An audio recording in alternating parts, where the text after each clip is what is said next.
Welcome back for another video. For the last time this season, we'll be looking at how the team's set to line up as we look ahead to a Sunday deadline for Gameweek 38. A big thanks to Fantasy Football Scout for their support this season. It does allow me to make all this content. If you'd like to become a member, use the link below. It will update with the 23-24 fixtures as soon as they're released, and in no time we'll be getting ready for next season. Link below to join. So let's start with a quick look back at Gameweek 37. 51 points as it stands, which is a decent green arrow thanks to Alvarez in particular at under 6% ownership, scoring Man City's only goal. Nothing from captain Bruno in his first game, but fortunately Haaland blanked, having been benched. Still 8 players to play before the game closes. Rashford missed the first match entirely with reported illness, but he has since been spotted back in training, which is good, particularly with one eye on the Fulham home fixture in Gameweek 38. Mitoma owners can consider themselves unlucky. Gameweek 37's biggest XG underperformer, having failed to score from 0.82 XG. There's lots of one-week punts on the menu for Gameweek 38, so let's have a look at how the team lines up. In goal it's Still, who's away to Villa. For the first time in their history they've secured European football, so congrats to all Brighton fans. This one could be a tough game for Brighton, as Aston Villa haven't secured European football but can. They need a result here, or they risk being leapfrogged by Spurs for a spot in the Europa Conference League. The back three is Shaw, Trent and Trippier. Man United need a point from either the Chelsea game or in Gameweek 38 to secure Champions League next season. A quality season from Shaw, and you can certainly make the case for team of the season. He's a funny one on FPL though, in the sense that he's never been a great FPL asset. His best ever season was 124 points in 2021, and it's only the third time ever that he scored over 100 points in a season. Part of the fun in Gameweek 38 is trying to spot which fixtures could be a goal fest. Last season there were 4 games with 4 or more goals, the season before that there were 6, including a 5-1 and a 5-0. Liverpool against rock bottom Southampton obviously has the potential for loads of goals. If Man United have locked up top 4 by then in particular, as Liverpool have nothing to play for, and Klopp might give them rein to go out there and enjoy it. Especially with some players making their last appearance in a Liverpool shirt like Firmino. So Trippier completes the back 3, and he needs 10 points against Chelsea to earn him spot in the all-time FPL Dream Team over Van Dijk. Do you think he does it?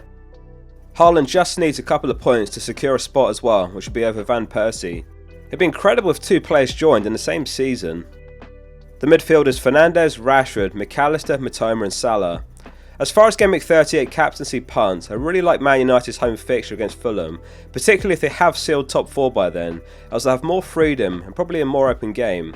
Bruno and Rashford both great differential captains if you chase him. Rashford's flag will be removed, having been seen in training after not making the squad against Bournemouth. A really impressive season for him, looking like he'll break 200 points before we're done. I wonder how much his price will go up to next season, perhaps 9 mil. Mack and Mitoma, 2 players who will certainly see a price hike next season as well. Mentioned earlier that I'm not bullish on this Villa away fixture, given that Villa need a result to guarantee European football next season, still all to play for, so McAllister may leave the team for a midfielder punt. Salah completes the midfield and we finish with another differential captain. Looking back, the differential captaincies have paid off overall. Bruno versus Haaland still up in the air for Gameweek 37, but Trippier outscored Isak in 36, Salah outscored Haaland in 35 and again in 34, though Gameweek 33 was Salah's 2-pointer versus Haaland's 14-pointer.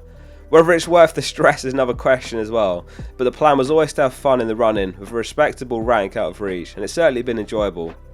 Up top it's Haaland and Alvarez. Man City's season far from over, FA Cup final on the 3rd of June, Champions League final on the 10th of June. Expecting Haaland to start in Gameweek 38 to keep his match fitness and momentum up. Might even get 90 minutes as well, so with that in mind, if you are satisfied with your rank or your mini-league position, Haaland is the obvious captain to consolidate.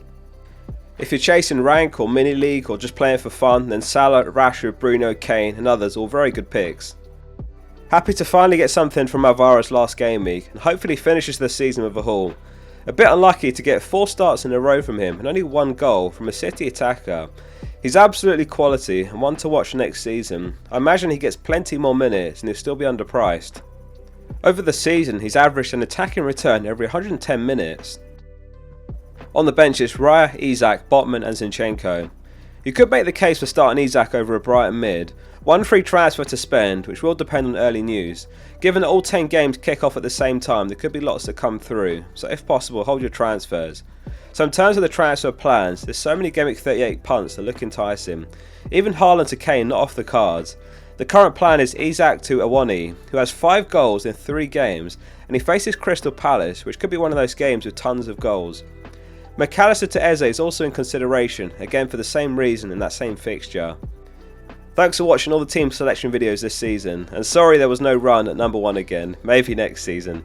I hope you finish on a green arrow this weekend and you enjoyed the season. See you soon for the next video.